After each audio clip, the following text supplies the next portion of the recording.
খোঁজে আজও স্কুলে এসেছিলেন তার মা। স্কুলের সামনে ভিড় করেছে উৎসুক জনতা।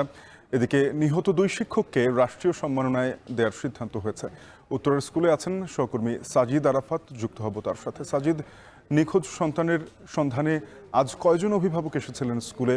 উপদেষ্টা পরিষদের সিদ্ধান্তের বিষয়ে বিস্তারিত জানাবেন। আমরা সকাল থেকে দেখেছি শাফিন আজকে মাইলস্টোন স্কুলের সামনে আমরা যখন থেকে আছি, তো দুইজন অভিভাবকের কথা বলতে চাই। রাইসা মনির বাবা এবং আফিয়ার মা, এই দুইজনকে আমরা দেখেছি। তারা এসেছে, এখন পর্যন্ত শনাক্ত হয়নি। রাইসা যদিও শনাক্ত হয়েছে, তারপরেও তার যে অভিভাবক এখনো তিনি ফিরে পাননি বলে জানিয়েছেন, এবং আফিয়ার মা বলছিলেন যে তার সন্তানকে ফিরিয়ে দেওয়ার কথা।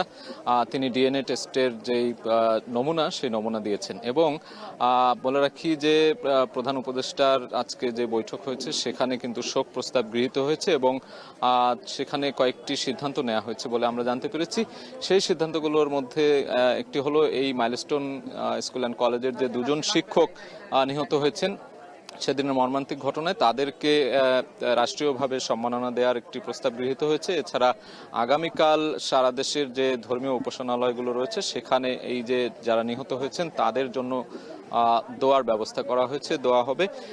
এটি মূলত মোটা দাগে বলতে গেলে আজকের প্রধান উপদেষ্টার যে বৈঠক হয়েছে সেখানকার সবশেষ তথ্য। আরেকটি বিষয় জানিয়ে রেখে যে আমার হাতে যে কাগজটি রয়েছে সেটি মাইলস্টোন কলেজ থেকে একটি প্রেস রিলিজ আকারে দেওয়া হয়েছে। সেখানে কিছু তথ্য দেওয়া হয়েছে। আমরা আইএসপিআর বা ফায়ার সার্ভিসের যে সবশেষ আপডেট পেয়েছিলাম নিহতের তালিকা, সেখানে 30-এর অধিক অর্থাৎ 31-32 জনের কথা বলা হয়েছিল, এবং আহত প্রায় 170 জনের মতো কথা বলা হয়েছিল। তবে আজকে যে তথ্যগুলো আমরা একটু আগে পেয়েছি, এখানে তারা যেটি বলছে যে তাদের স্কুল শাখার 18 জন শিক্ষার্থী, 2 জন শিক্ষক, 2 জন অভিভাবক মৃত্যুবরণ করেছেন, এবং গুরুতরভাবে আহত হয়েছেন 51 জন। এদের মধ্যে 40 জন শিক্ষার্থী, 7 জন শিক্ষক, 1 জন অভিভাবক, 1 জন আয়া এবং 1 জন পিয়ন রয়েছেন।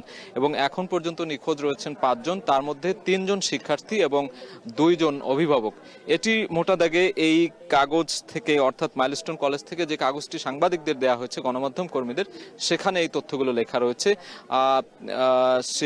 এবং তারা এটিও বলেছে যে এই দুঃখজনক ঘটনায় হতাহতের সর্বমোট যে সংখ্যা সেটি আইএসপিআর এর মাধ্যমে আইএসপিআর তুলে ধরেছে। তো এই হচ্ছে এখন পর্যন্ত পাওয়ার সংখ্যাগুলো, এবং এটি বলাই যায় যে এর আগে 2 থেকে 3 দিন নানান ধরনের গুজব ছড়িয়েছে, বিভিন্ন ধরনের যে ভুল ইনফরমেশন, ভুল তথ্যগুলো ছড়িয়েছে। এখানকার অনেক মানুষ যারা উৎসুক জনতা ছিল, সেই উৎসুক জনতার ভিড় কিন্তু আজকে আমরা খুব কম দেখেছি। তবে অনেকে এখনো আছেন আশেপাশেই। এবং আরেকটি আনঅফিসিয়াল তথ্য আমরা পেয়েছি যে আগামী রবিবার অর্থাৎ 27 তারিখ থেকে নবম থেকে একাদশ দ্বাদশ শ্রেণীর পর্যন্ত এখানে ক্লাস শুরুর কথা রয়েছে। তবে সেটি আসলে শুরু হবে কিনা সেটিও স্কুল কর্তৃপক্ষ হয়তো বা কোনো একটা ব্রিফ করে আমাদেরকে অফিসিয়ালি জানাবে, সেটির জন্য আমরা এখানে অপেক্ষা করছি। তো এই ছিল আমার কাছে মাইলস্টোন কলেজের সামনে থেকে থাকা সবশেষ তথ্য।